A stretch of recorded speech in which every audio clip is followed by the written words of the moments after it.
Wir wollen den Unternehmenswert Fair Play vorstellen. Wir behandeln andere fair und betrügen nicht. We don't cheat.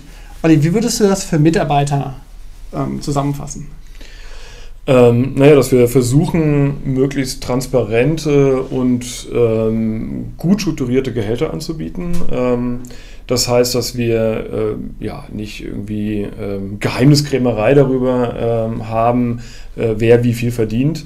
Wir haben es irgendwo hingeschrieben, nicht der schiefe Turm von Pisa zu sein, wo wir durcheinander keine konsistente Gehaltsmatrix haben, sondern wir versuchen schon, Leute fair und richtig zu beurteilen, was auch heißt, dass wir die Teams mit darüber, gerade bei Bewerbern mit darüber beraten lassen zumindest, wer wie eingestuft ist, wie viel Berufserfahrung, welche Expertise jemand mitbringt und was das dann letztendlich für eine Auswirkungen auf das tatsächliche Gehalt hat. Also kein opportunistisches Handeln. Kein opportunistisches Handeln, genau. Das machen wir bei Kunden genauso. Das ist eine platte Aussage, dass wir Kunden gegenüber fair sind und nicht cheaten.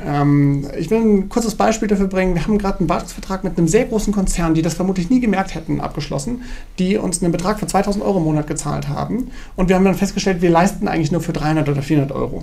Und da haben die Mitarbeiter, ohne mit mir Rücksprache zu halten, aktiv den Kunden angesprochen und sozusagen von uns aus diesen Wartungsvertrag gekündigt und dem Kunden vorgeschlagen, rechne doch lieber nach Aufwand ab, das ist viel günstiger für dich.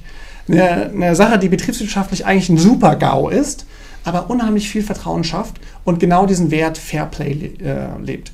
Und das sind, glaube ich, zwei ganz gute Beispiele für Fairplay bei Cybert Media. Genau. Alles klar? Danke.